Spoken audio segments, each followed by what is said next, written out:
on TV, on radio, and on your smartphone. This is TalkTV. Tonight on Piers Morgan Uncensored, Captain Sir Tom Moore became a global hero during the pandemic. His family stands accused of tarnishing his legacy. Tonight, exclusively, they respond.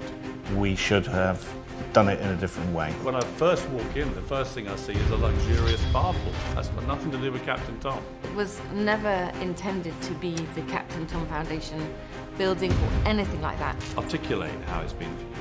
Utterly devastating. And how much were you paid? I was paid £18,000 for that. The only question is whether you should have pocketed the cash.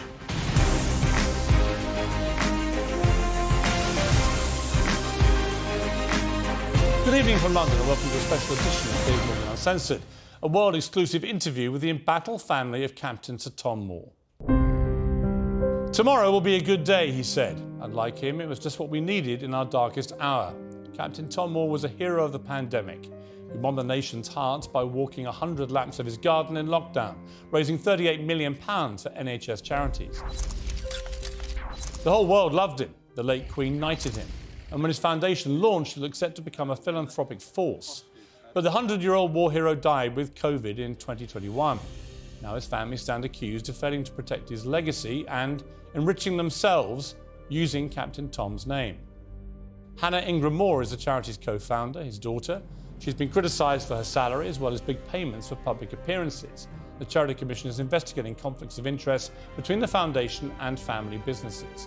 Most incendiary of all, they added a home spa to a foundational building in the grounds of their listed home, and they're fighting plans to tear it down. The family insists they've done nothing wrong. They want to help the world in Captain Sir Tom's good name. But is that already too late? Hannah, Colin, Georgia, Benji, thank you very much indeed for sitting down with me. Hannah, let me ask you straight off the bat, why have you agreed to do this interview? What do you hope to get out of this? I think, Piers, you've been on this journey with us since almost the very beginning, back in those early days of 2020 and lockdown, when the world started talking to my father. And of course, with all the love that comes with something like that, and there really was love, global adoration of him and everything that he'd done to give hope to the world. There was always an underbelly of hate, but we lived with it because, in fact, what he was doing is he was giving hope to the world, and all we wanted to do was support him to do that. What did that underbelly of hate look like? It never genuinely occurred to us, and maybe that seems foolish, but it never occurred to us that anyone could hate a 100-year-old man walking up and down to support the NHS and the family behind doing everything they could to support him. And so when it first happened, I remember it was Benji who said to me, "Mum, you might not want to look on your Twitter," I think it was. And I said, "Why?" And he said, "Because it's horrible." And I think the shock, the deep shock that people were saying, you'll have to bleep this out if you need to. They were saying, "Bitch should die. She should be jailed for harming the elderly. Bet she's got a cattle prod taking her father around the garden. Hope the whole family get COVID and die, including him." And it went on and on and on and on. One day, we were doing 30 interviews a day, not because we wanted to, but for love and for hope. And we got a call and I think you said, "Hannah, can you come quickly? We've got an interview to do." I was in my work shirt that had the company logo on it. So I ran to do it, to be with my father. And the hate that came after that, there she is, trying to manipulate live to get her business in the spotlight. It had never been anything of the sort. So Colin and I sat there and thought, maybe I have to stop being a director of our business, because maybe the campaign of hate is going to be so damaging we'll never recover from it. I mean, I've got some of the emails that you were receiving. You kept them. I mean, Colin, these are some are aimed at you and some are aimed at to the foundation. Yep. But this one, just a sleazy pair of pond slime parasites fleecing people on the back of an old man's heroism. He must be turning in his grave at the disgusting parasitic leech called his daughter. Hope you all get COVID and disappear for good. This is someone who's put his actual name here and his email, right? I mean, when you see that, Colin. What are you feeling? I think it's just disgusting. I mean, it's been horrendous. And This was, to be clear, this was in July this year. Yeah. Yeah. So this After is all the very media recent. coverage Yeah. of the Yeah. stuff that's been going on. And we will come to the specifics about that. Yeah. But just this reaction, and it goes on. I mean, there's so many of these. Captain Tom, a true gentleman, inspiration to millions. His daughter, a disgusting, parasitic pond slime with the morals of a dead slug. And so it goes on. I mean, I can't really believe what I'm reading here. I know. I mean, I've. This is your so wife they're talking about. Yeah, I know. And my family. Yeah. And I've spent many years in rugby clubs and heard lots of language, but all in one sentence and very personal and individual, particularly to Hannah. It's just totally unacceptable. And though you try not to read it, you can't avoid it. Well, this one is a letter addressed to you, Georgia. Yeah. And, you know, you're 14 years old. I have a young daughter, nearly 12, so I can't even imagine what this must have been like. But it was to Benji and Georgia. Are you aware that your parents, your mother more than your father, is a vile, greedy bleep? A vile, diseased, greedy bleep. With a copy of a newspaper story about what's been going on. When you received this, what did you think? At first, I thought it was from my friends saying, "Oh, I'm so excited to see you back at school and stuff." And then my dad took it and was like, "Oh, don't read it. Just don't." And then I said, "Oh no, I really want to read it." And then I was like, "Oh, that's ridiculous. Why would someone say that?" I mean, the idea, Hannah, that someone would take the trouble to write a letter to your daughter here to this address. As her mum, what does that make you feel? Oh, it's devastating. This is a pretty pink envelope with unicorns and hearts on it, deliberately done so that we wouldn't see it, so that Georgia might pick it up innocently and open it. You would think it was a lovely little letter from her friend. Like candy Pretty, blush yeah. on the back. Handwritten, you would absolutely never think in a million Never. years that the content would be like it was. But something, when it came, I remember saying, wait, because something about it, because mostly, you know, that children Georgia's age, they're speaking on Snapchat. So there aren't many letters that come. And when I saw it, I immediately said to Colin, wait, I think you need to open it. But have you had death threats as a family? Yeah. You all immediately said yes. Yeah, absolutely. Specific death Yeah, threats? some, some into her, some into Georgia and me, some into Dad, to all of us, individually, together, everything. They set up, there's a forum, and in all honesty, I tell you these things because I've been told that they're there. I don't look, because I think if I looked, you wouldn't be able to cope. So there's a forum that they found where they were a group of, whatever they do on the forums, they were all discussing how they were going to come and kill us all in our beds with pitchforks and hammers and... Firebomb our house. Yeah. We know from what's happened to Holly Willoughby Yes. Yeah. in the last week that actually They can some of become a these people reality. can be deadly serious, right? It's scary. Have you reported these threats to the police? Yeah. Has anything happened because of it? They're aware of it.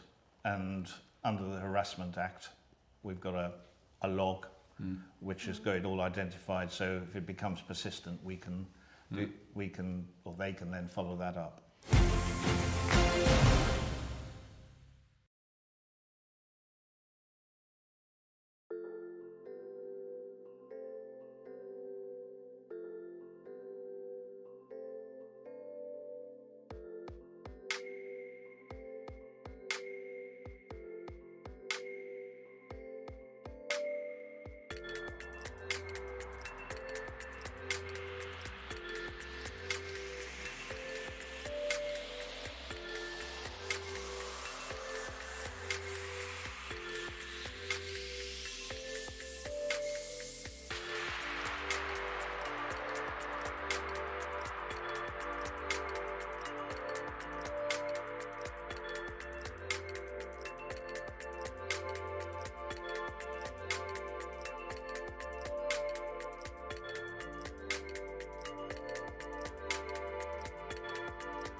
Last time I saw you all was when I did Life Stories, Yes. my show with Captain Tom, and it was honestly one of my all-time favourites. And he was amazing. I mean, 100 years old and managed to sit through like a 2-hour record. Yeah. He was Yeah. so funny, charming, intelligent, had great stories. Everyone loved him. It seems, there's a picture of him with the Queen here.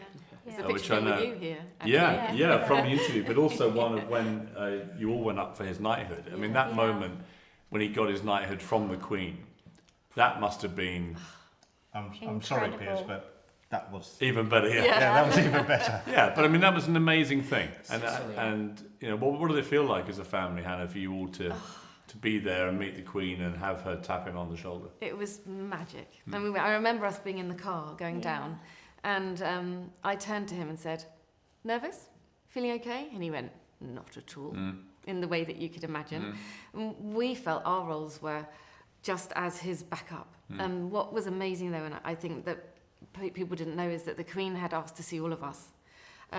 So we weren't there in our ordinary sort of behind-the-scenes roles. We were there to stand with him. But what did she say to you guys, the Queen? Well, You remember? Yeah. Yeah. Did she talk to you about dogs or something? And school as well. Yeah. About what year I'm in, how I'm joining She it, was so and cool. online learning. It was like being a grandmother, talking to a grandmother. She was the nation's grandmother. Yeah. But she saw him, and in some of our photos you will see it. She saw him, and it was two people from the same generation. Yeah. Their eyes met, and she smiled in us. Honestly, it was just amazing to see him knighted at the age of 100. And it was, I think if he died the next day, he'd have been happy. It meant everything to him. What's incredible is that all happened because just outside here, the famous walk, because he'd been unwell, he'd had a bad fall, he'd broken some ribs and hurt his lung and so on, and he decided to try and get a bit fitter and was going to walk 100 laps, and you were going to give him £1 a lap, I think, right? Yeah. And you just told the local paper, because he was also about to turn 100, he thought it was a nice story in the pandemic. And then suddenly it gets picked up by the local media, then the national media. I remember I was on Good Morning Britain and we interviewed you guys, and then I was on the first week, and then suddenly this thing explodes. What is it like for you guys sitting here as a regular family? You'd lived with your grandfather for 13 years here, leading a perfectly normal, under the radar life, and suddenly you've got the entire world willing on your grandfather with this walk. I think it's incredibly difficult to put it into words, because genuinely it was the first weekend of lockdown. This was something as part of his rehabilitation program that, being the Yorkshireman himself, always wanted to do. And he was really ill to a point we generally thought we would lose him only a year prior. And he had that grit, he had that determination as a Yorkshireman to go and do this. It was the first weekend of lockdown. Everyone was a bit stuffed on what they were going to do. And as much as he gave hope to us when he started that walk, he evidently gave it to the nation. But as we crept up the interviews every day, 30 interviews a day, raising £3 million a day, it just becomes utterly surreal. And Georgia, I mean, this is your granddad, right? And suddenly the whole world knows who your granddad is. That's weird. It is quite weird. Even some of my teachers like, "Oh, wait, isn't that your granddad?" I'm like, "Yeah, it is. That's so cool." And You must have been incredibly proud of him. I was really proud of him, because he achieved so much in a little amount of time. Before he died, you took him to Barbados, and it got a bit of criticism, Hannah, because he died 2 months later. It turned out he'd had pneumonia, I think, on the trip to Barbados, and then he got COVID, and the pneumonia probably reduced his ability to fight the COVID, and it very sadly killed him. He was over 100, so this was not an unexpected shock, as to think for the family that he would at some stage pass. But the criticism that came your way, that you should never have taken him to Barbados, that was a contributing factor to his death. What do you feel about that? It was his dream. Barbados, if you go back in time, he was interviewed, I can't remember which newspaper said, "What's on your bucket list, Captain Tom?" And he wanted to go back to India. He wanted to jump out of an aeroplane attached to somebody and a parachute. And he wanted to go and watch the cricket in Barbados. And Barbados Tourist Board and their Prime Minister were quick off the mark And this was back in very early. Yeah, in 20, in the second week of his walk. So he said, yes, please. He'd love to go.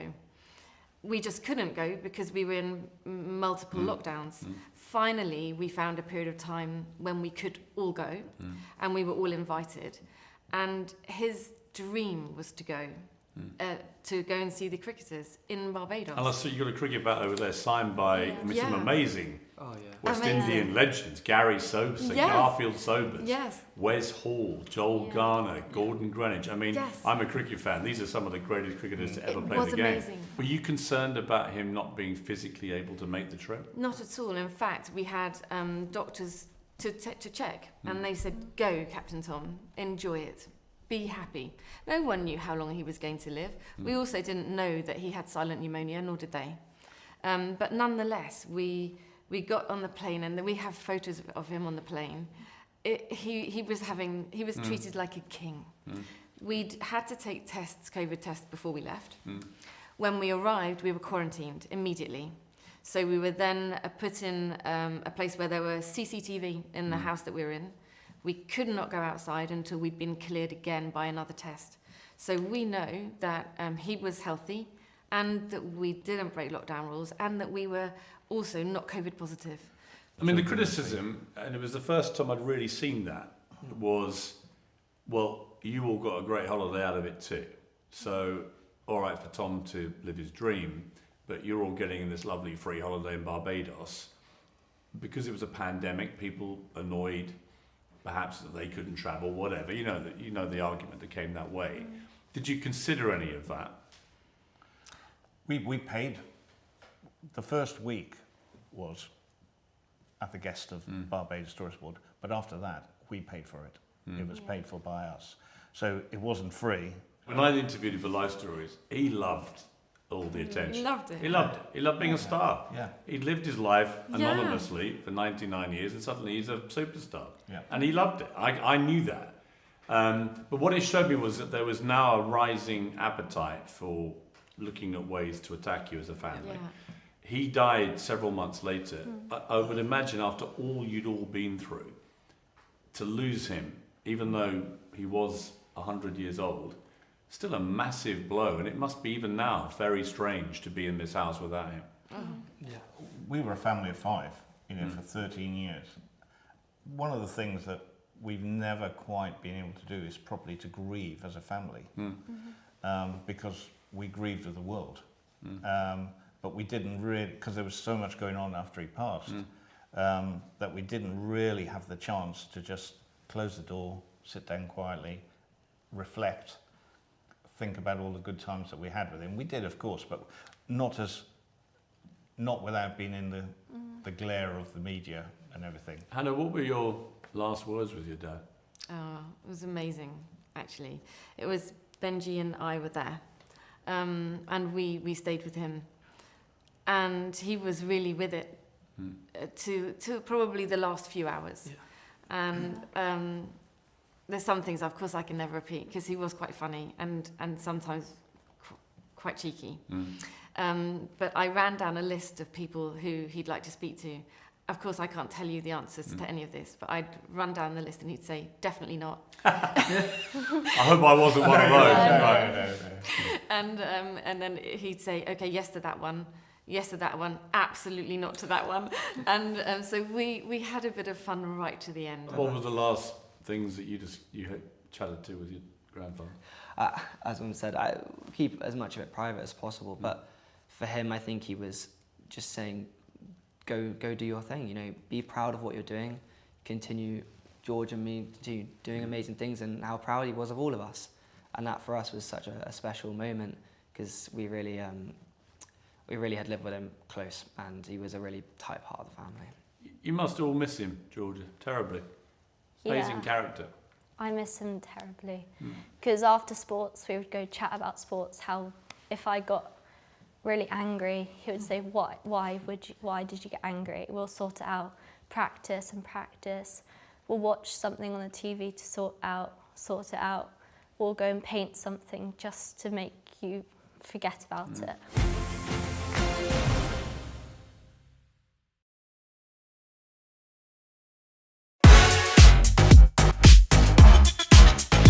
Good evening, I'm Piers Morgan, Uncensored, in New York City. Yeah. King Piers and King Hugh. I think it's only room for one king, man. You know what I'm saying? He's mocked your weight, Trump. Yeah, look at him. Fail. Stop working. Just because they're skin folk don't mean they're kinfolk. Do you believe you can win this war? He's making me cry again. They're trying to force you out. Yes, I feel betrayed. Keep it award-winning. Mwah. Lucy Letby will die behind bars. And a senior doctor who first raised concerns about Letby wants NHS managers to be regulated. We needed answers a lot sooner. This is, what, 7 years down the line? I mean, it's completely ludicrous. He was clearly something of the face of the ward, so it was even more unthinkable. If this nurse had misgendered somebody on a ward, she'd have been out the door. When they first got together, there were press stories, weighty Katie. That would make her a better Princess of Wales, because you're not just marrying the man, you're marrying the job. That resonates with people. Ghislaine Maxwell agreed to be interviewed for the very first time. I honestly wish I'd never met him. The Conservative Party can certainly win the next election. Can we? Yes. Labour absolutely. 29 points ahead in the polls. Can we? Did he say, yes, I have taken drugs and they bent the rules, or lied on the visa application form and therefore got it? There needs to be an intervention around abortion laws. Parliament is sovereign. Parliament can determine these things. The rest of the world has watched on in sort of mounting horror as this story has unravelled. For you, it was incredibly personal. The death toll from the Titanic tragedy has risen to 1,522, and may God rest their souls.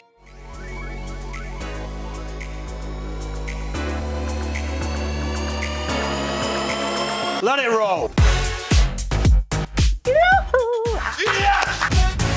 If we stop producing oil, the knock-on effect is far larger than just CO2. I nearly have empathy when I'm speaking to them. I know now you're probably going to boot me off the short saying this now. Get her out. Some of them, they're easily led.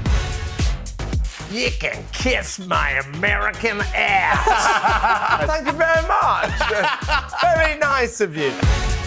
Twitter, you sons of Can you please reinstate my account? Yeah, Thank you. There's a threat that you'd be worried about. So are you saying that you're being overwhelmed, that you're inundated? We are really working hard for you, and we're just asking patients to be patient with us. We're now in Barbie world. You weren't asked to give evidence to the grand jury. I'm the only one that has been telling the truth. You don't drink, never taken drugs. You're stinking rich. Should we be concerned, Prime Minister? If it's on your mind, it's on TalkTV. Is about you and your opinions. If you're thinking about it, we're talking about it. It's all about me. That's a joke.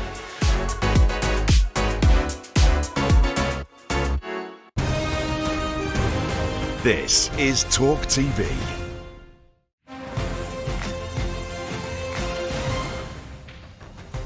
Welcome back to Uncensored and my exclusive interview with the family of Captain Sir Tom Moore. You always said tomorrow will be a good day. And Hannah, it's been a difficult number of days for you as a family, actually, since then. And a lot of it is centred around these issues surrounding the Captain Tom Foundation, the charity you set up in his memory, and various other parts of the pie around that. So let's go through some of this. Let's start with this building, because this is the Captain Tom Foundation building. And as we sit, you're waiting to hear in 2 or 3 weeks as to whether this has to be knocked down or not. Let's go back to the start of this. When you first applied for planning permission for this, what was the purpose? What did you want this to be? So you have to go back a little bit in time. People will have seen when he was walking that we had a small above ground pool on the driveway. And when he had fallen and broken his hip and was terribly ill, he came home and wanted to rehabilitate. And he'd said, I fancy walking up and down inside the pool. We're never going to get you in there. That was the foundations of, well, maybe we can get one of those pools where you can walk against the resistance of, but it never happened because of COVID. So this started way back. This wasn't just something we did. There was an intention to have that for him. And then what happened?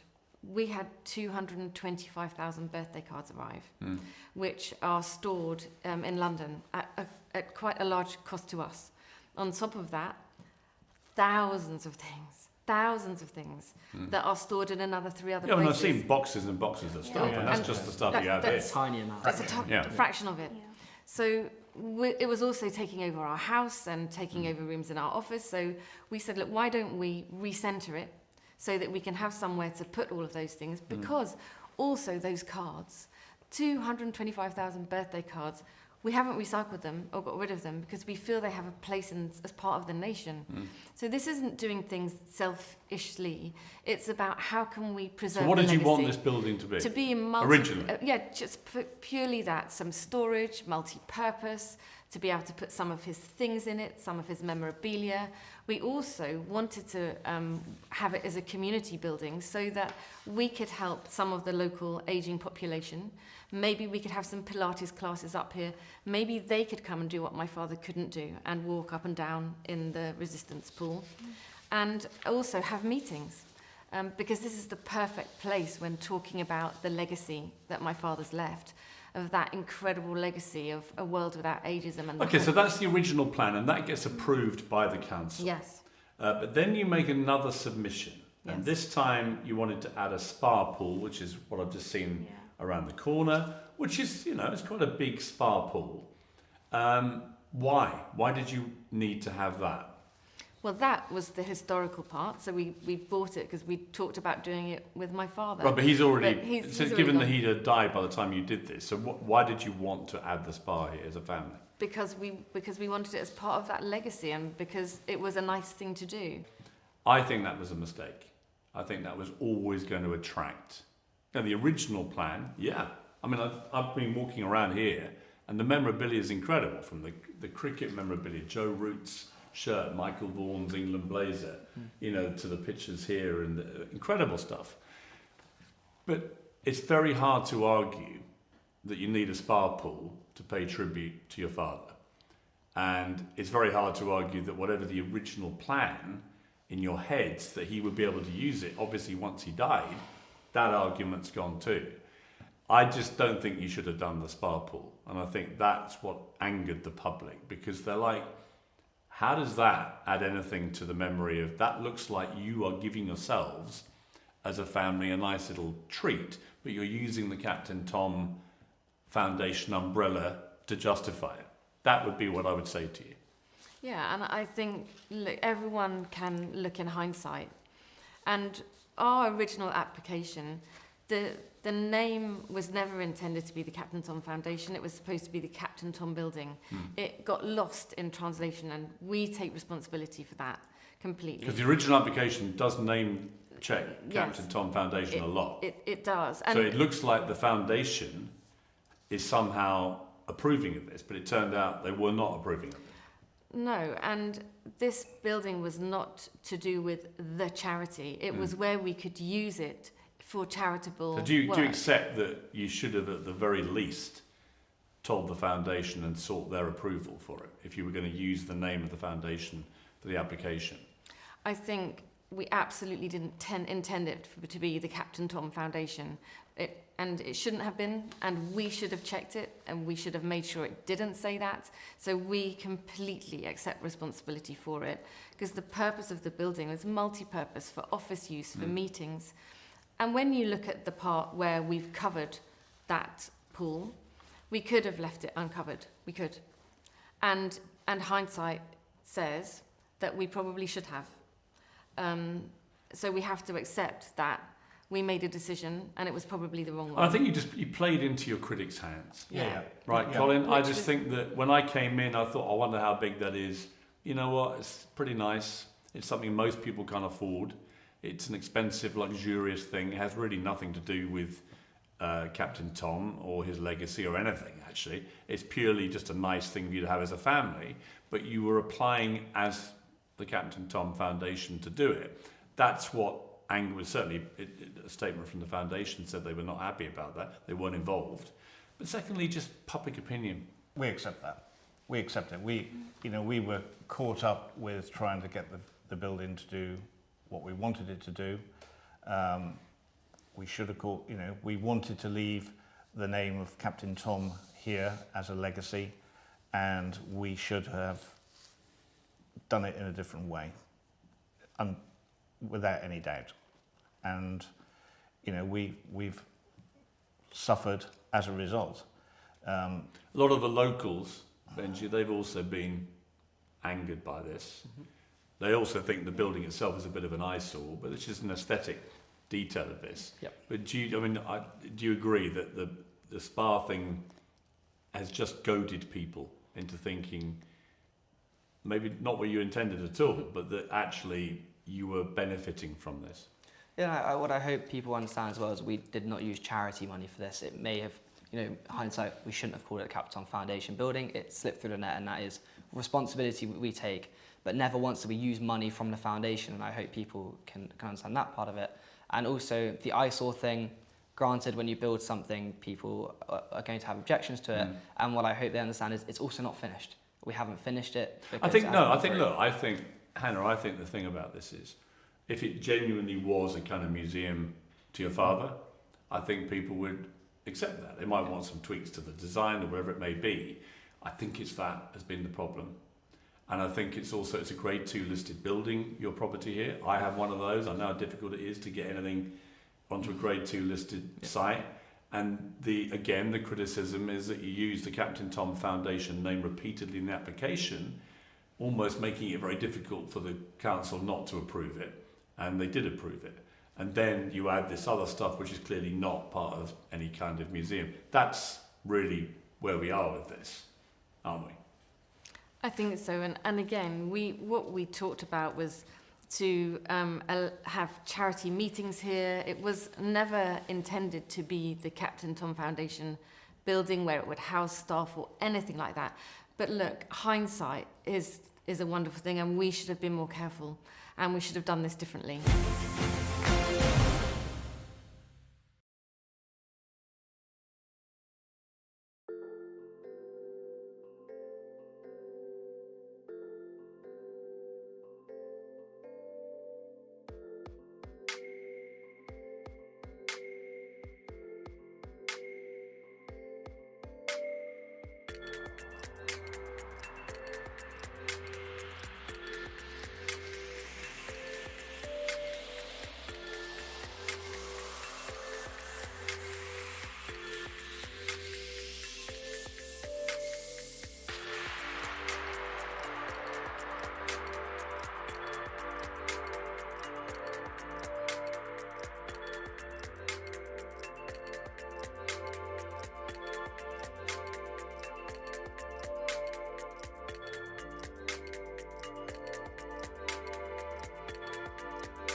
you offered to get rid of the spa pool? We're in the process of appeal, so we are going through the process. But do you not think it might be, Colin, just good optics to say, regardless of whatever the council say, that was a bad idea, we're going to get rid of it? At the moment, where we're at is, if we lose the appeal, the whole building has to get demolished. Right. And obviously any compromise in between that, we'll have to have a look at. But that is the position, and that would be a great shame. One neighbour told the Daily Mail, I knew Captain Tom quite well, he would have hated what's gone on here. What do you feel when you hear that? He would. We thought we had really good relationships with the neighbours. It's been unfortunate that they've taken a stance. But we wouldn't want that to happen. The village has been fantastic to us. And really, there are certain people in the village that have gone way over and above and beyond. Yeah. And, we've done an awful lot for the village as well over the years. And we were quite sad to see all of that. And we wouldn't want it, and maybe, they wouldn't want it either. Hannah, who's paid for this building? We have. All personal money? All personal money. So not a penny has come from any one. money that was raised in your father's name? Not one penny. And that's categoric. There'll be no paper trail. There'll be no paper trail. 100%. So it's entirely your money? Entirely. See, that's why, again, I'll just ask you one more time, because I think it's important. Regardless of what the council decide with this appeal, and they may decide to raise the whole thing, in which case this becomes a moot point. But if they don't, do you not think it would be a good idea to get rid of that spa pool? Honestly, I think that how I feel about this whole thing now is just sorrow, because in a week's time, that judgment will be made. So I don't want to think of, we've just got to deal with it. And it's more, I'm thinking more about the optics and public opinion. But we might not have a choice, right? No, so you might not. It will be... The choice might not be yours, but right now you have a choice about how you view that. And it seems to me you do regret it. You do understand why people haven't liked the fact you used the foundation name to process this application and then put a spa pool in. It might go some way to dissipate the criticism, to say, regardless of what the council decide, we understand now the anger that's created, and we're going to get rid of that pool, and we're going to make it more of what the rest of this building is, a genuine museum to your father. Yeah. I think if it goes against us, then we've got to look at the whole building and see how, you know what I mean, Colin, how right? we could redesign it, because obviously the facilities are out there. But why don't you just say, Colin, we're going to get rid of the pool? Well, we have to see what happens, but no, you don't. The only option, you don't know. It's your pool. Yeah. You could be ordered to raise it all. Yeah. Which might happen. Which is the only. But right now, for the purposes of this interview, given that you accept it was a mistake, I would offer you the chance to say, regardless, we're going to get rid of it. So we'll have to, honestly, Piers, we will have to look at how we can redesign the building and the roof structure to. Why are you reluctant to say you'll get rid of it? Well, because we haven't looked at that as an option. Because at the moment it's a black and white situation of either or, and we haven't looked at it. In order to redesign it, we'll have to look at how. I would say, look, if I'm watching this, and I'm like, come on, everybody hates that pool. You know why they hate it. Really, you shouldn't have done it the way you did it. You shouldn't have used the foundation's name to do this. We understand that, and we're going to get rid of it. Because we believe there should be a legacy to your father, and we know that is what's caused a lot of anger. And if we had options, that would definitely be one of them. Well, that is always an option. You can just get rid of it. No, it's not. Why? Because when we go to appeal, it's keep it or tear it all down. Right. There isn't a middle. But even if you get allowed to keep it, I would say get rid of it. Well, if we are allowed to keep it, we will talk about what we're allowed to do. But you want to keep it? In light of all the... It may be absolutely one of the conditions. No, I understand that, but I'm not talking about what the council decide. I'm talking about, do you actually want to keep it now? Given all the aggravation it's caused, and given, to me, it's pretty indefensible, given what your plan was for this building, that's really the point I'm making. Should you not just say, we get it, it's wrong, we didn't think this through properly, and we're going to get rid of it. You have a chance now before anybody else makes that decision for you, if you want to do that. I think we would sit down and decide what we want to do. The actual pool itself, the thing that has made people angry, and the reason, and we know we did this wrong, is we covered it. We built over it. And the compromise solution, of course, is to have it just in situ outside without being covered. Well, look, to be clear, the charity's trustees said at no time were the Captain Tom Foundation's independent trustees aware of planning permissions made by Mr. and Mrs. Ingram Moore purporting to be in the foundation's name. Had they been aware of any applications, the independent trustees would not have authorised them. So it's not quite as straightforward as that. They wouldn't have authorised them if they'd known. And you were using the foundation name for the planning permission application.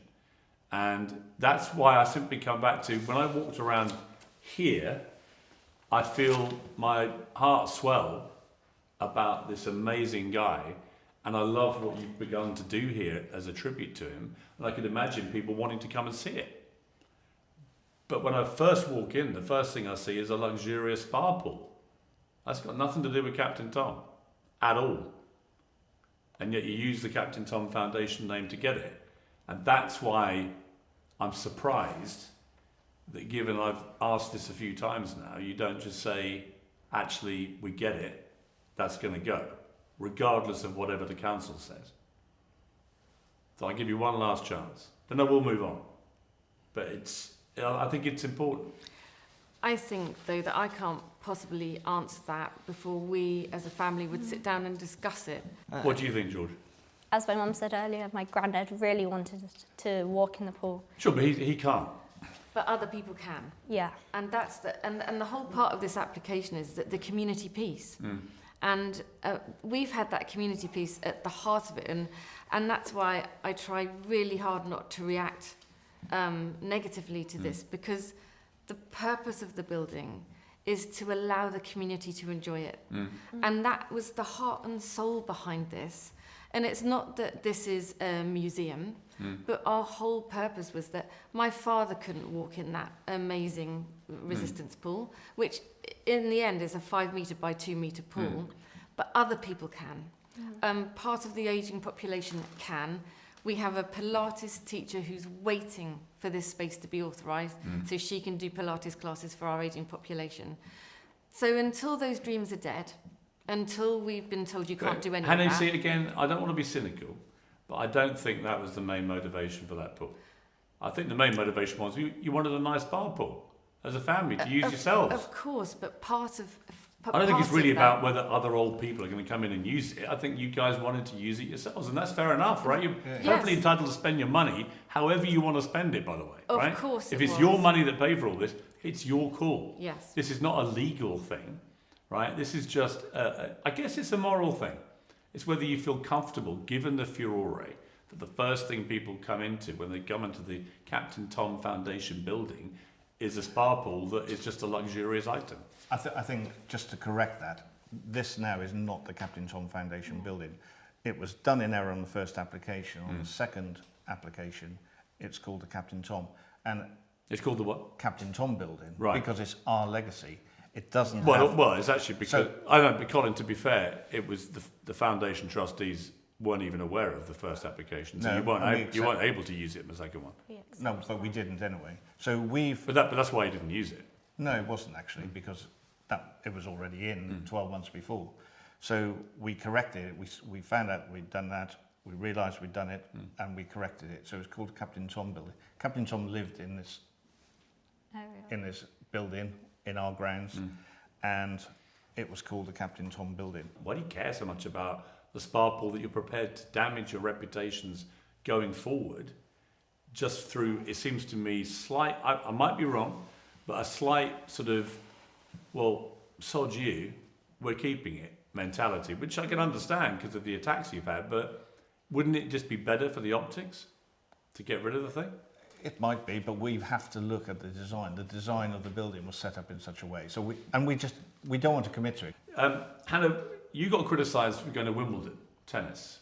Oh, yes. And I remember watching this live, actually. You were on centre court, and your father's name got mentioned, and you stood up, and you were encouraged to by one of the Wimbledon officials, stand up, and you took the applause of the crowd.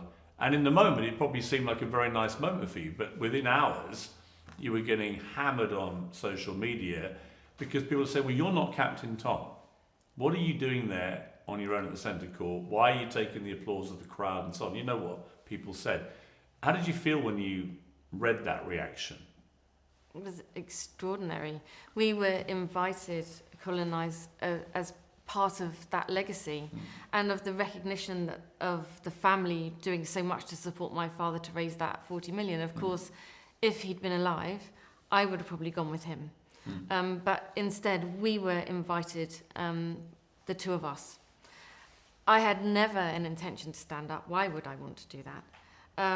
But I was not encouraged. I was told to, because the applause was... Who was it that told you that? I can't remember. I think it was the chairman of the club. I think it might have been. And I would never have stood up, but he'd said, you must stand up. And people were waving and shouting and everything that, how do I stay silent? See, I feel that was unfair on you. All right, I felt that was unfair. Yeah. I think the spa pool criticism is justified. I think that, to me, felt unfair. You're representing your dad. You've been right centre stage the whole time. The crowd applauded very warmly, right? So they clearly didn't have a problem with you being there. And you stood up and you thanked them, and it was a nice moment, I thought.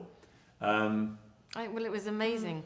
And of course, if someone's waving, I thought it was so rude not to wave back. That's all that I did. Let's talk about when you become CEO of the foundation and you put forward that you want to be paid. I think originally it was going to be 3 days a week and you'd be paid £65,000 a year.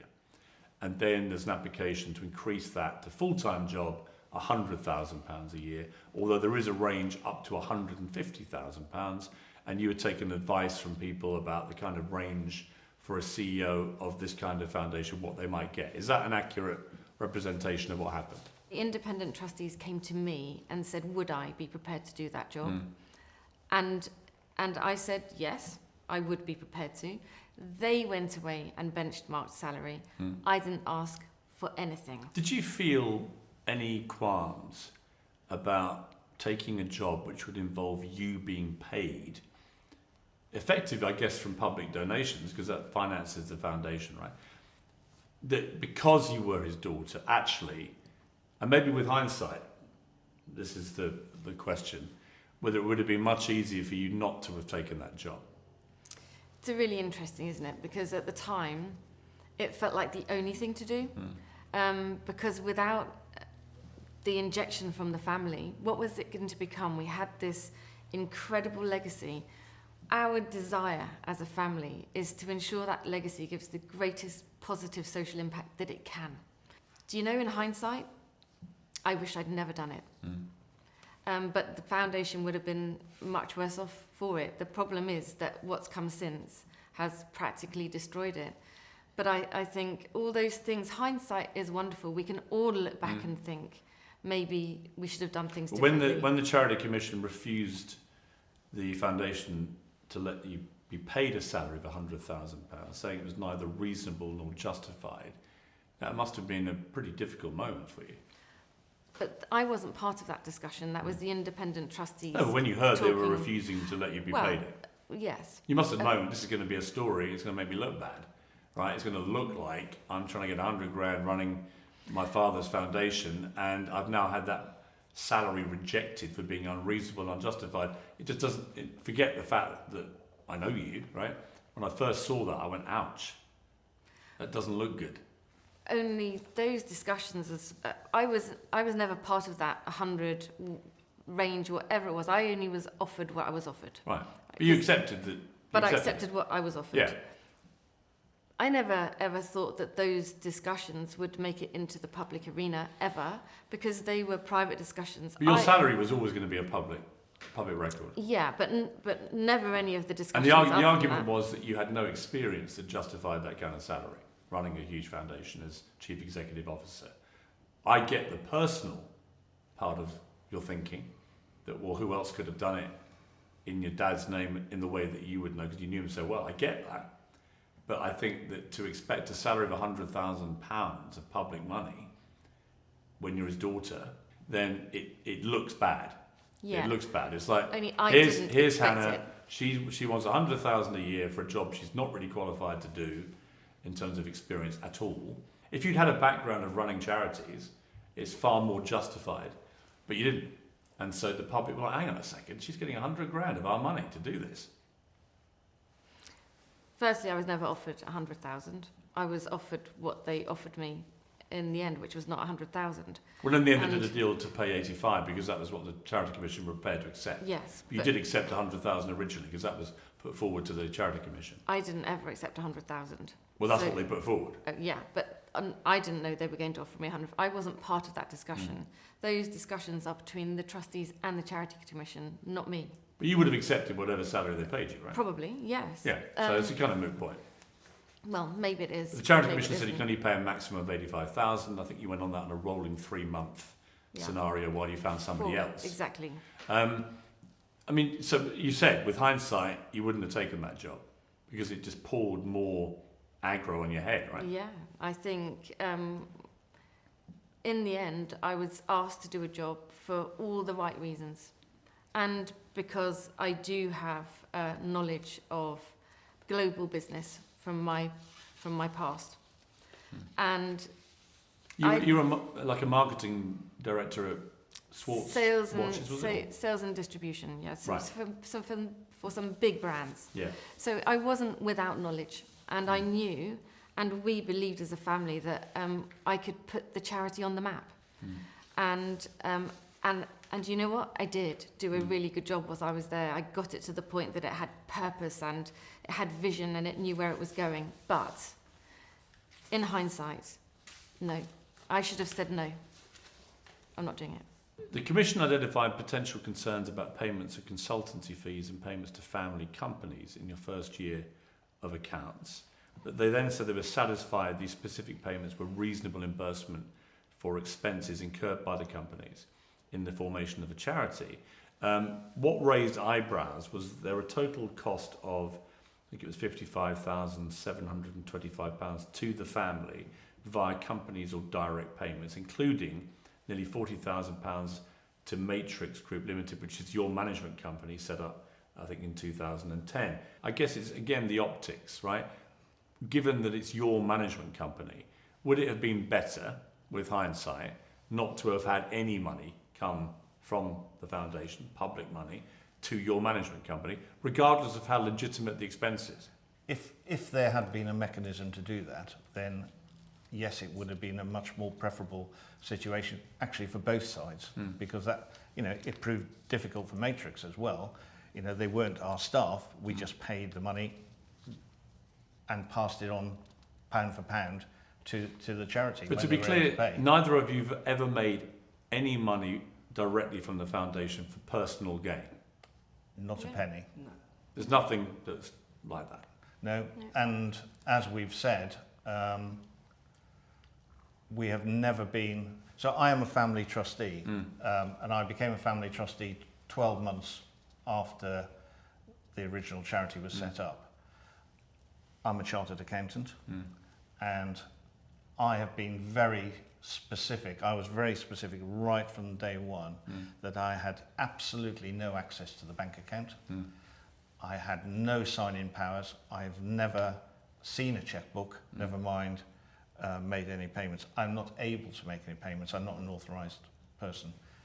Hannah, during her role in 3 months, in theory, was able to authorise payments, but she never did, and we were very clear that that's not something we should do. So the independent trustees had sole discretion as to who they paid, how it was paid, and when it was paid.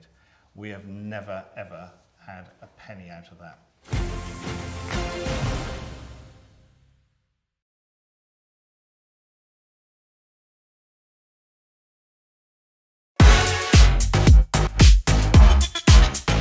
Good evening, I'm Piers Morgan, Uncensored in New York City.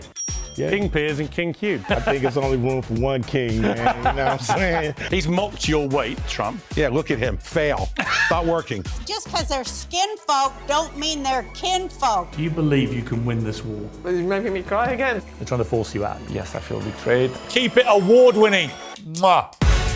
Lucy Letby will die behind bars. And a senior doctor who first raised concerns about Letby wants NHS managers to be regulated. We needed answers a lot sooner. This is, what, 7 years down the line? I mean, it's completely ludicrous. He was clearly something of the face of the ward, so it's even more unthinkable. If this nurse had misgendered somebody on a ward, she'd have been out the door.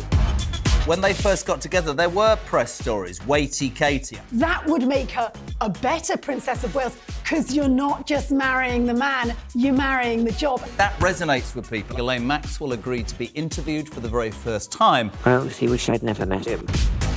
The Conservative Party can certainly win the next election. Can we? Yes. Labour are absolutely. 29 points ahead in the polls. Can we?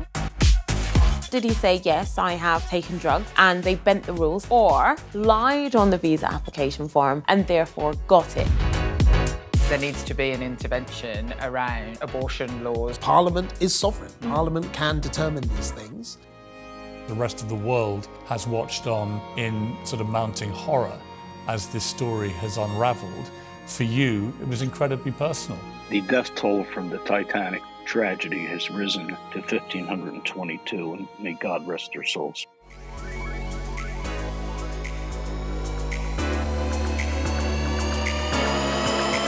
Let it roll. If we stop producing oil, the knock-on effect is far larger than just CO2. I nearly have empathy when I'm speaking to them. I know now you're probably going to boot me off the show after saying this now. Oh, Get her out! Markle, about Meghan Markle. Some of them, they're easily led. You can kiss my American ass. Thank you very much. Very nice of you. Twitter, you sons of Can you please reinstate my account? Yeah, Thank you. there's a threat that you'd be worried about. So are you saying that you're being overwhelmed, that you're inundated? We are really working hard for you, and we're just asking patients to be patient with us. We're now in Barbie world. You weren't asked to give evidence to the grand jury. I'm the only one that has been telling the truth. You don't drink, never taken drugs. You're stinking rich. Should we be concerned, Prime Minister?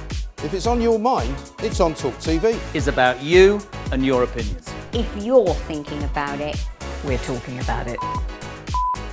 It's all about me. That's a joke.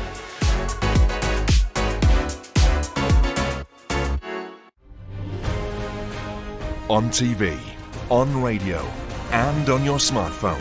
This is TalkTV.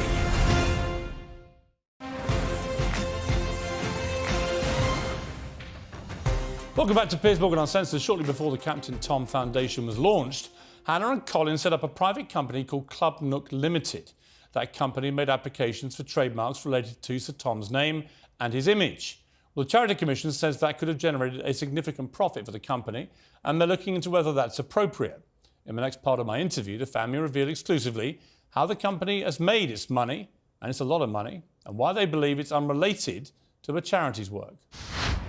Club Nook makes £809,000 in its first year, and after creditors were paid, it was left with just under £500,000. That was from the company accounts.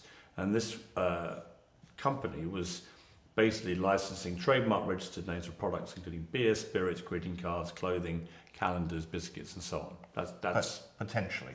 Potentially. So where did that money come from? The money came from exactly that, from products. Not from products. It came from using his intellectual property. Right, but where did the actual revenue come from? As a private company. But what was the revenue from? From his assets, from his family trust. What do you mean? And from appearances that he made, and other things where he was occasionally paid for those activities. Right. So Hannah, were you involved in this, in the Club Nook business? So, because you were asked by the Times where the money had come from, and you didn't answer. Just to clarify, where that income, that 800,000, what can you be more specific? It's not something that we want to talk about, because it's, at the end of the day, it's our private. It's a lot of money, income. though. It's a lot of money, but we also have several businesses.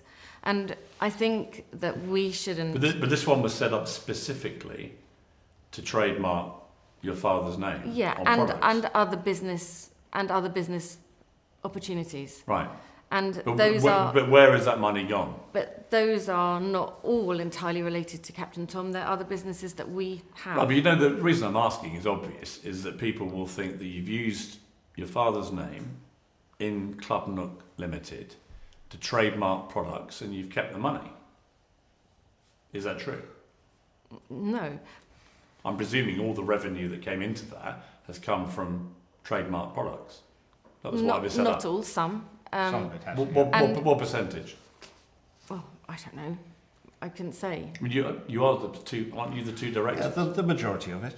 The majority of it. So the majority of the 800,000 has come from selling trademark products? Products associated with his name, yeah. Right, yeah. Because that's the whole point of the company, right? Yeah. So what's happened to that money? It has been used, you know, some of it was used to look after Tom, looked after security, and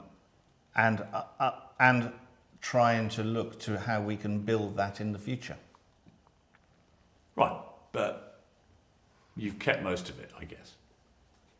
Yeah, yeah. It's okay, it's so, private income. Right. So that for me is another problem, another red flag. I've got to be honest, because I guess that was what the actual answer was going to be, and the public are going to think, hang on a second, the family has set up this company called Club Nook Limited to trademark the Captain Tom name to sell products, beers, spirits, greeting cards, and so on, and they've kept the cash.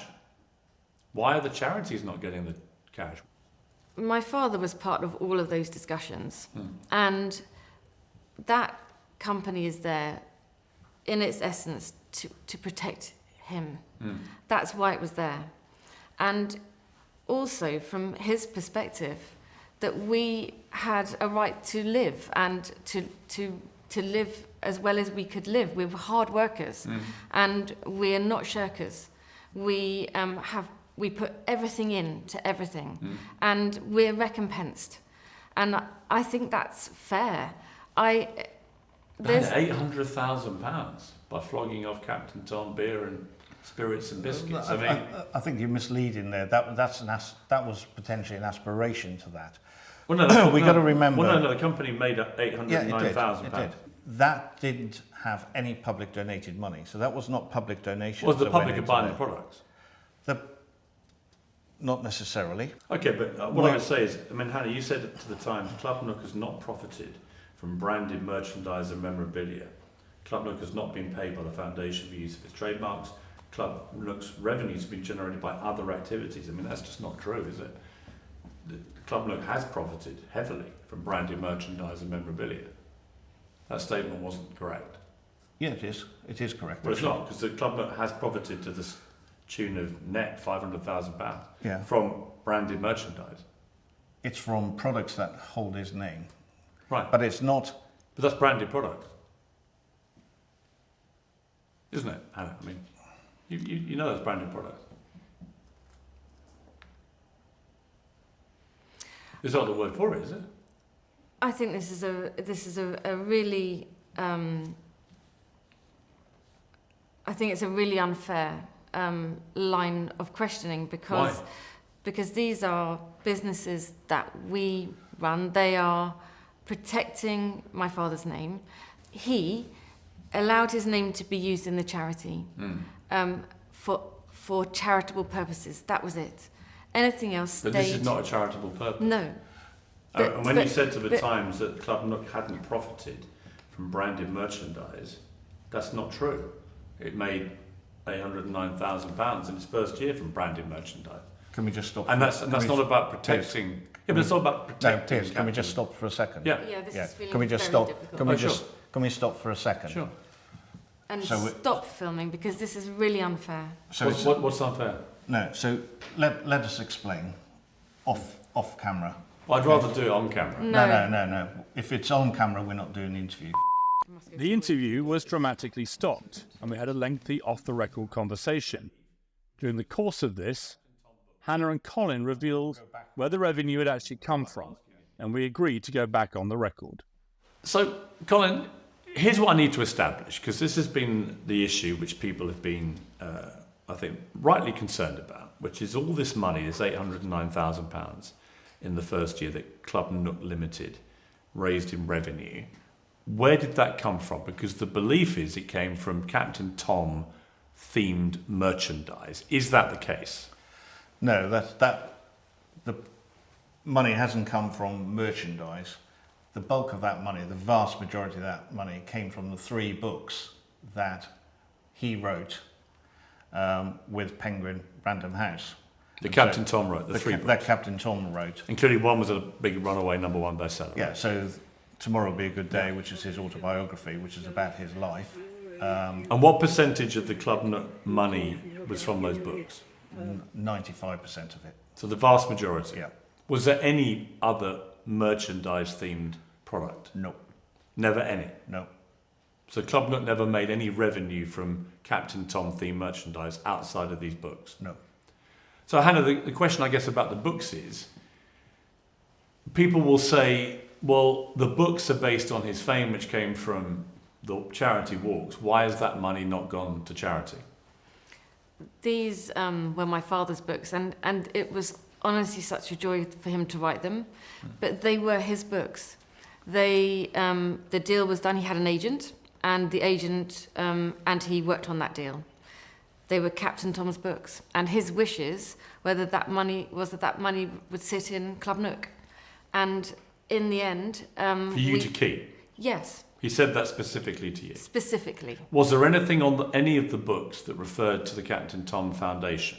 Absolutely not. Was there anything in the contracts that referred to Captain Absolutely Tom Foundation? Not. So there was never any agreement by you on behalf of your father with these book deals that any of that money would go to charity? Absolutely not. And remember that he wrote these books. He started writing them fairly early on, just as the walk had finished. And they were all signed off. He'd finished them by the June of 2020. They were never anything to do with the charity. What will you say to people who'll say you shouldn't have kept that money? That it should have all gone to the charity? That these books were based on Captain Tom, it's the public are buying the books, it should all have gone to charity. What will you say to those? But they were my father's books. He wrote them, and he decided what to do with the income from them.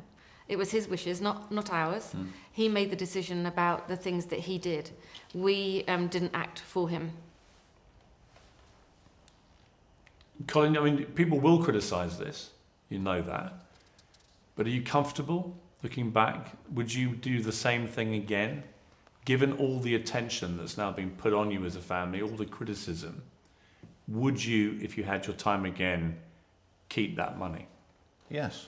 You know, it was his money, his income, and just because the charity happened to be called Captain Tom Foundation doesn't mean that his assets are all suddenly owned by the charity. And I think, you know, one of the things we've thought about quite a lot is probably in hindsight calling the foundation Captain Tom Foundation and allowing his name to be used in that, especially as a live-in person, was the wrong thing to do. And we probably, you know, that advice should have come forward to us at the beginning, but it didn't. And, you know, we've come to regret it, and been associated with the foundation, and suddenly everything is associated with the foundation, which is incorrect. There will be people who say that you shouldn't, as a family, have made any money off the back of your father, including the books, including everything, right? What do you say to those people, Hannah? But they were his books. He might have lived for another 4 or 5 years, and that wasn't income we took from him. It was income from his books that he loved to write, and I suppose there'll always be criticism. We can't do right for doing wrong. In the end, they were his, and if he was sitting here today, he'd say, yes, Piers, that's exactly what we talked about. We're not making up what he wanted. He was alive when that book deal happened. We didn't make the decisions for him. He made them. Since I recorded this interview, we discovered a statement on the charity's website and a tweet from Captain Tom's account, which do imply that the books could support the foundation.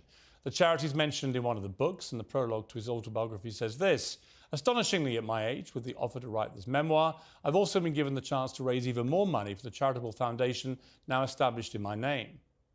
2 more books were published after his death in 2021, one offering a £1 donation to the foundation for each book sold. And whether any of this broke any rules will ultimately be for the Charity Commission to decide.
And let me ask you about another thing which caused criticism.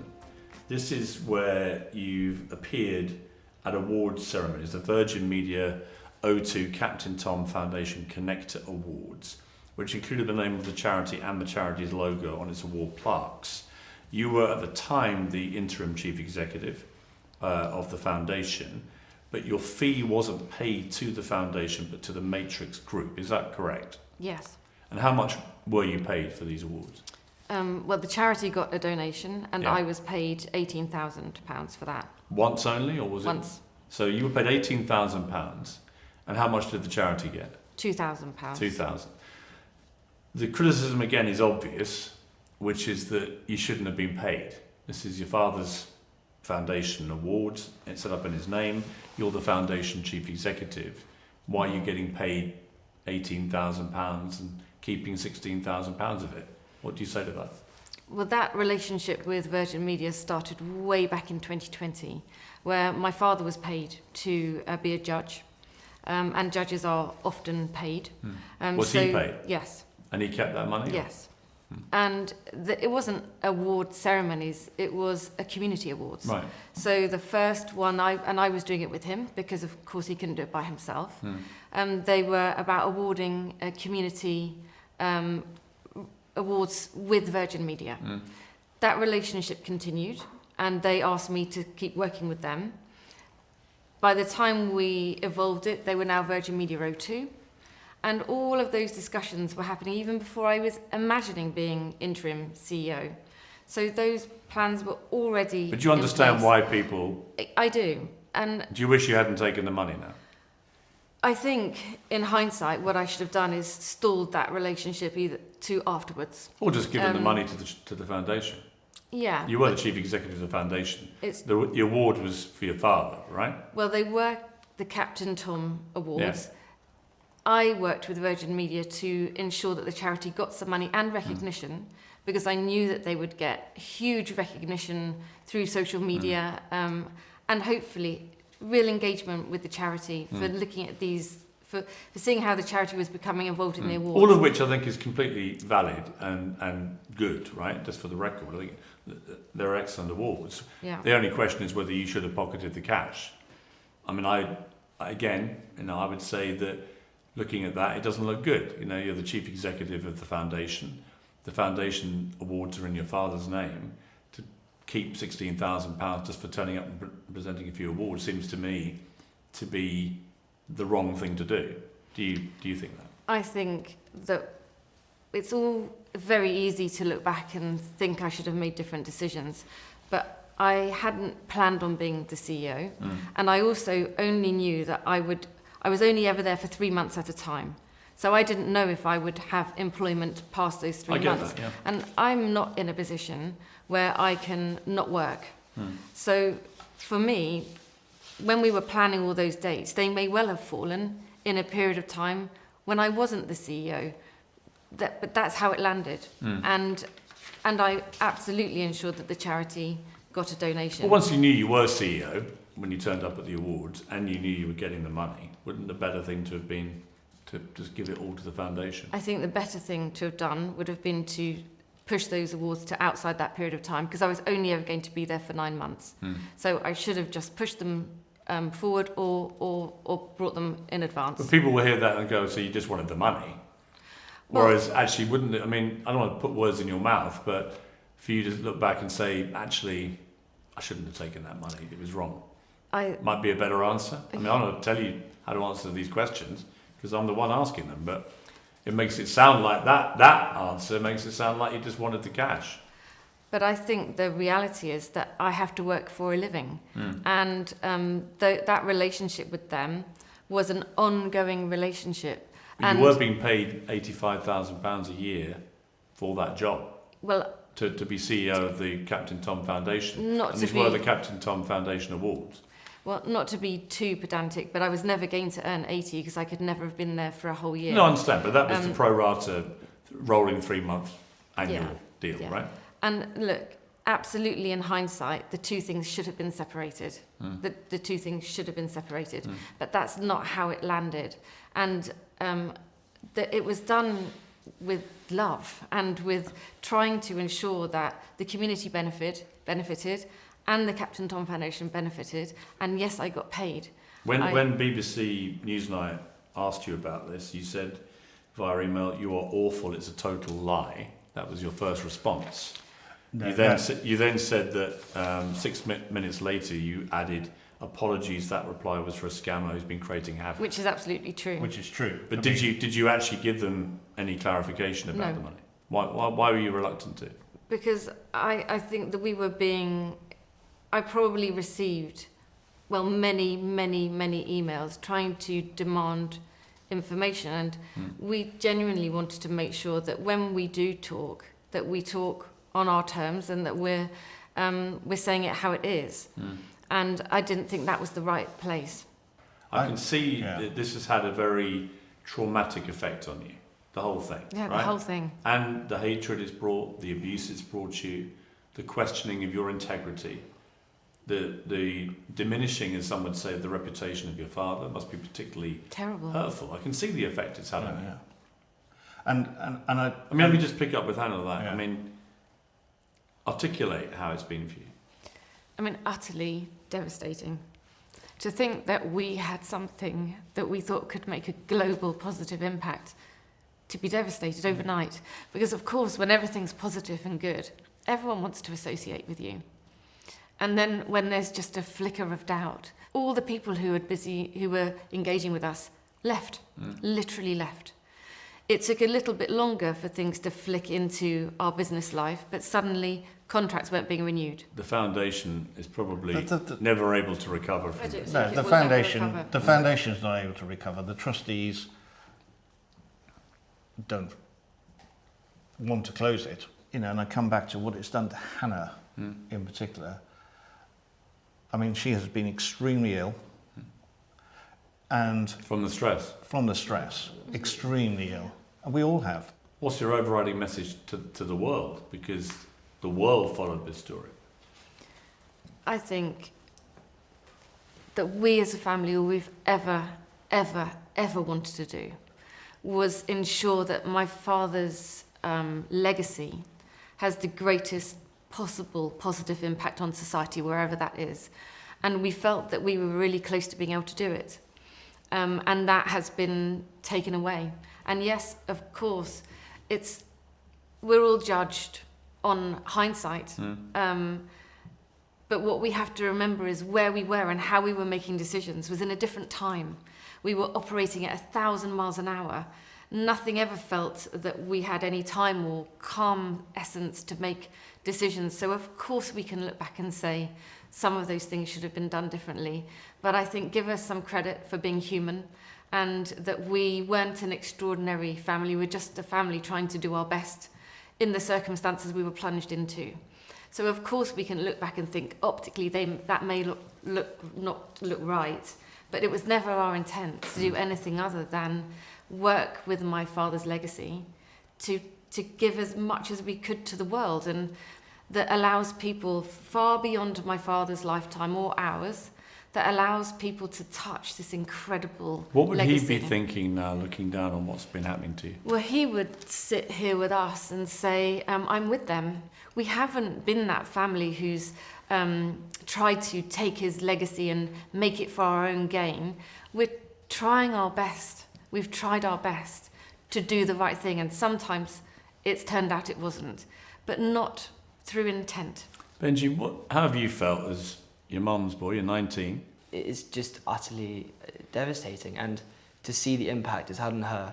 And you know, people can have opinions. That is up to them. But what you cannot stand is threats and abuse that are just vile. And the difficulty she's had to go through watching that as a son in particular has been utterly devastating. I mean, just to see your mum now tearing up again. But absolutely, I mean, there's been genuine times where I don't think she's known if she could go on, and I've sat there and thought that as well. But the utter mental drain that it's caused. Have you felt that way? Have you felt like ending it all? Well, no, I'm my father's daughter at the end of the day, but it has been totally devastating. And it's all very well saying, well, this is what we try to do. One of the other really important things is we want to continue to do. You know, we absolutely believe in a world without ageism. We absolutely believe that Tom's legacy needs to do something going forward, and is a very important thing that we need to keep going, you know, in the world. George, what's it been like for you? I mean, no young girl wants to see her mum like this. I know she's always trying to put on a smile to make sure I don't really know that much, but I know it's really draining for them all the time, every single day. Even at night, I know that they're going to wake up with a smile, even if they're really draining inside.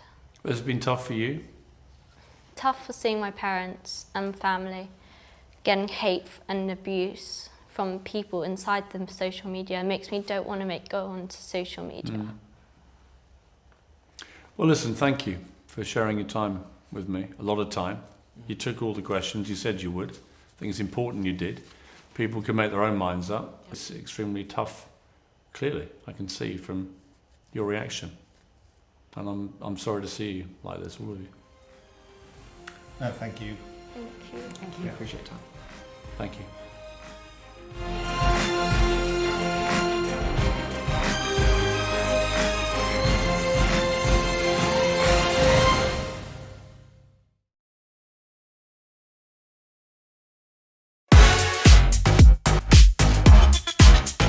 Good evening, I'm Piers Morgan, Uncensored, in New York City. Yeah. King Piers and King Q. I think it's only room for one king, man. You know what I'm saying? He's mocked your weight, Trump. Yeah, look at him. Fail. Not working. Just because they're skin folk don't mean they're kin folk. Do you believe you can win this war? He's making me cry again. They're trying to force you out. Yes, I feel betrayed. Keep it award-winning. Mwah. Lucy Letby will die behind bars. And a senior doctor who first raised concerns about Letby wants NHS managers to be regulated. We needed answers a lot sooner. This is, what, 7 years down the line? I mean, it's completely ludicrous. He was clearly something of the face of the ward, so it's even more unthinkable. If this nurse had misgendered somebody on a ward, she'd have been out the door. When they first got together, there were press stories, weighty Katie. That would make her a better Princess of Wales, because you're not just marrying the man, you're marrying the job. That resonates with people. Ghislaine Maxwell agreed to be interviewed for the very first time. I honestly wish I'd never met him. The Conservative Party can certainly win the next election. Can we? Yes. Labour absolutely. 29 points ahead in the polls. Can we? Did he say, yes, I have taken drugs and they bent the rules, or lied on the visa application form and therefore got it? There needs to be an intervention around abortion laws. Parliament is sovereign. Parliament can determine these things. The rest of the world has watched on in sort of mounting horror as this story has unravelled. For you, it was incredibly personal. The death toll from the Titanic tragedy has risen to 1,522, and may God rest their souls.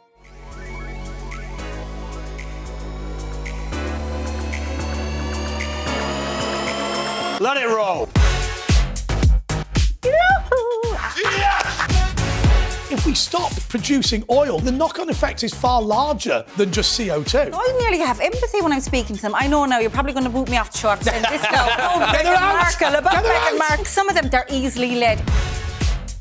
You can kiss my American ass. Thank you very much.